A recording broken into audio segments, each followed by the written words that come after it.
Folks, welcome to Sports Focus. I'm your host, John McNeill. Mr. Kevin Civils is on assignment. Back with us is McIntosh from assignment. Really? Yes, really. First off, I want to talk about my East Hartford Hornets youth football team. They started their play this past Sunday, and it wasn't good. The A team lost. The B team lost, the C team lost. I ain't even going to say the scores, but we lost. But the B team was kind of tight, and the A team, and the C team, they did the best they could. Okay. The Mighty Mites, though, the midget ones, the Mighty Mites, they won. So, hooray for the Mighty Mites, yes. I also want to say a big shout out to all of the volunteers that help out during the games. When you go to Martin Park and watch the games like all day, the concession stands and the people who set up the field, there's an amazing job that they do. They take time out of their day to help the kids and put on a good thing, play some football. And all the cheerleaders that was there too. Support the team. Team moms, very important. Team moms are very important to these programs. So big shout out to the team moms as well. What about just team parents?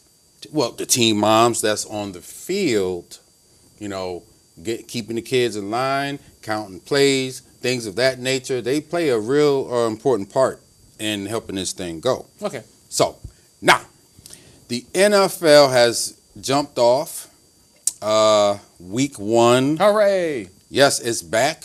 It was a long wait. And it was very exciting, these games. Yeah. Very exciting week. We're going to talk about that. I think the play is going to be hard to top, but we'll see as the season goes on. We'll talk about that. But as far as the NFL, I want to get your take on this Mr. Kaepernick. Colin Kaepernick. Right now, light skin. I want to see Afro. What it's really about. How far he's going to go with this.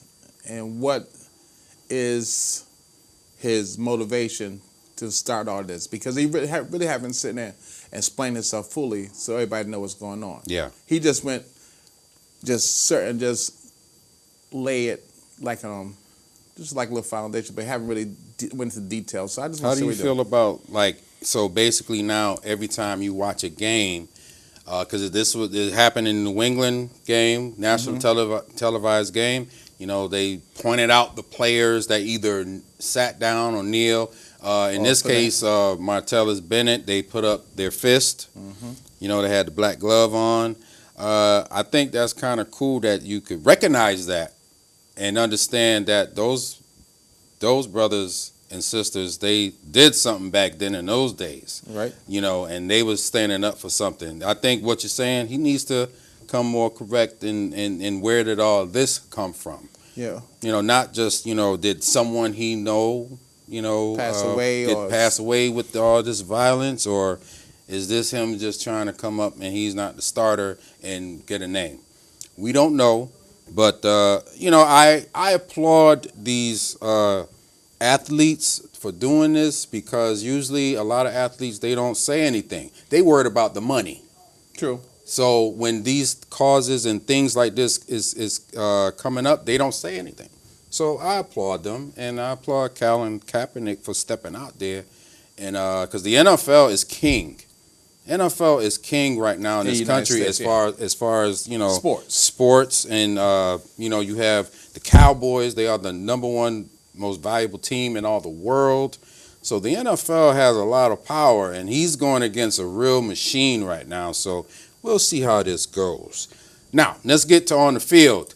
The Eagles and Carson Wentz, the rookie, your team. Was you a little nervous when he got the starting job, and now he looked good against, it was Cleveland. It was Cleveland. Yeah, Cleveland, they lost to their pass rusher and stuff, so. Yeah, we'll see you think that there's a bright future for the Eagles with Carson Wentz? Let's sit and wait. Sit and wait. I'm not going to push it. It look good right now. Yeah. But I want to see when it comes into divisional play, how he play, how that something. And again, let's get deep into the season. Week 3 gonna tell us a lot. Yeah, we're gonna see. There's another thing that came up. I'm watching the Cowboys Giants game, and there was they showed them before pregame that Dez was playing with Beckham. You know, they was throwing each other the ball and you know saying what's up to each other, and you know, I guess the old school guys, Dion and you know anyone that played from like back in the 80s type, they didn't like that. But you know what? It's just like the basketball now. You know how the NBA is now compared to what it used to be? NBA in the past, they wouldn't socialize with other teams. Now, they socialize, they talk to each other. But, you know, everything starts changing after a while when they start communicating, talking to each other when the game's over. So, I guess it's a brotherhood fellowship with one another. They're still competitors, though. That's the argument I don't get from the old school when they're saying I don't like that. They shouldn't be doing that. They'll still knock each other out if they were still on the same field. Yeah, they will. Dez and Beckham, they ain't playing that. But they can respect each other. True. But they're gonna go hard. So I necessarily don't agree with the whole, they shouldn't do that. Because that was like yesterday with Joshua Norman and Antonio Brown. They went at it, but after the game over, they respect each other as individual. They respect the job and say, okay, you're good, I'm good, we're happy. I'm good with it because I know a lot of these football players, basketball, they compete. Yeah. They want to win. And they can be cool with each other, whatever. But you know what? Look at what's my man from the Golden State Warriors, the troublemaker. Green. Draymond Green.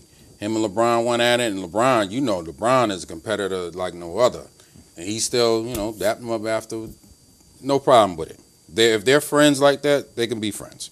Now, I want to get to the Jackass Player of the Year so far in the NFL, Mr. Terrence Williams. And I'm glad I picked that picture of him. No. I'm sorry. No, that's not the Jackass Player. Kenny Stills should be there. Kenny Stills? Kenny Stills. But any Dolphin fans will tell you, Kenny Stills should be there. He should be in the Jackass Player of the Year? Jackass Player of the Year. But did Kenny Stills, was that at the end of the game? Listen, he was wide open. Oh, but was it at the end of the game? He had a lapse of memory. He was trying hard, but you got to look. Kenny Stills was wide open, and he slowed down for the ball. And he thought, hey, and the ball went whoop out his hand. I'm like, really? Well, they could have won the game. I want to talk about this particular jackass right here. You can have the, because I'm just going to show. It should be 2. I'm just going to show you Terrence Williams at his finest. This is Terrence Williams at his finest. He made in 2000. This is 2014 against Seattle Seahawks in Seattle.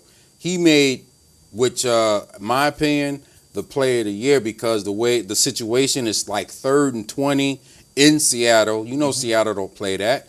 And Romo, he scrambles, lost this pass to the sideline, and out of nowhere, here's 10. Because the ball was supposed to go to Jason Witten, I think. And Terrence Williams came out of nowhere, had the mind to keep the feet in bounds.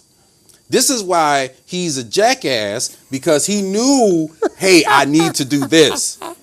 I don't need to do this. Go out of bounds. You see, very perfect illustration here. You have your head coach standing right there. He's pointing to, hey, here, son. And further down on the screen there's Dez out of bounds. Jackass. Okay. Dumbass. All types of asses he is. But you know what? It happens. It happens, and you know, like you said, he got caught up. He got caught up in the moment, trying to be the hero. Maybe he thought he could get the first down, but he didn't realize seconds was running out. He didn't pay attention a lot. Well, see, that's okay if you think it's bad. The same thing like UConn played. UConn could have won the game if they had spiked the ball and still saved a timeout, but they lost the same way. Hey. Okay. But hey, it happens. Let's hope for his sake it don't happen again. Let's run around, talk about these rookies right quick. Ezekiel Elliott. Not the day that he wanted to have, but he got a touchdown, 50 yards. It was a tough 50. We'll see how his thing go. Dak Prescott, I got to give him thumbs up all the way. He did a real good job. What he had to deal with, and from what he had to deal with, the coaching staff, he's going against the coaching staff, and he's going against dumbass. And 45 throws for Dak, and then dumbass running back in the field instead of running out of bounds. Okay. But other than that, he did great. And other than that, let's go to NFL Week 2. Already we're in Week 2, and I want to get some picks out of you.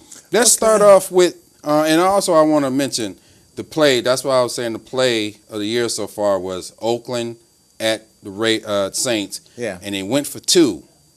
And Crabtree caught that. So that was real, gutsy play. That was a gutsy play. And that's my thing for play of the year so far. Okay. And also it was a great game too. Saints almost came back and won and kicked the field goal, but the guy missed a 61-yarder. So tough. Let's start off with the Packers and the Vikings, the Sunday night game. I'm taking the Packers of Green Bay. Yeah, that's the same thing. You're taking Green Bay? Yeah. All right.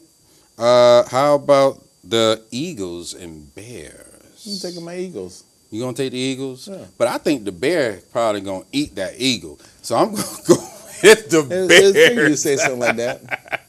I'm going to take the Bears in this one because I think that Grizzly Bear could eat that Eagle if he got a chance. How about the most heated rivalry in probably all the sports, the most physical? The Bengals at the Steelers. I'll take the Steelers. This should be like a night game or something, but it's 1 o'clock. I'm going to take the Steelers. Steelers, I'm sorry. I know they don't have their linebacker Cincinnati, but I'm going to take the Steelers on that one.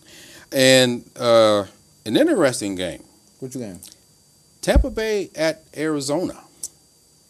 Arizona's 0-1. Tampa is 1-0.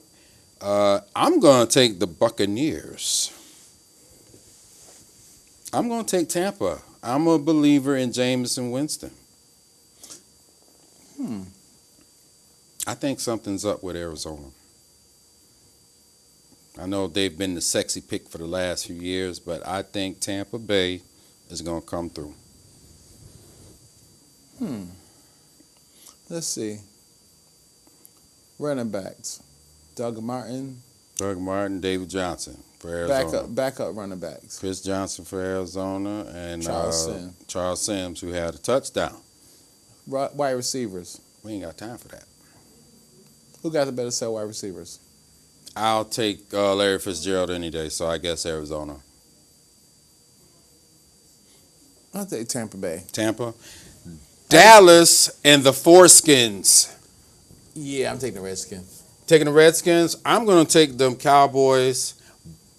And I think that Dak Prescott is going to have a really big day. Because every time they don't throw to Dez, they go through this thing, okay, let's get it to Dez. Where they playing at? Washington? It's in Washington. Ooh. That's going to be tough. I'm glad that this young quarterback is going through this now. He went to the Giants. Now he has to go to Washington, 100,000 people. It's going to be hot. It's going to be exciting. The noise is going to be ridiculous. Crap, I might have to leave early in the morning. I feel you. I'm going to take them Cowboys, and you taking the Foreskins. Folks, that's all the time we have for you. Thank you, Mr. McIntosh. Peace. Enjoy the game.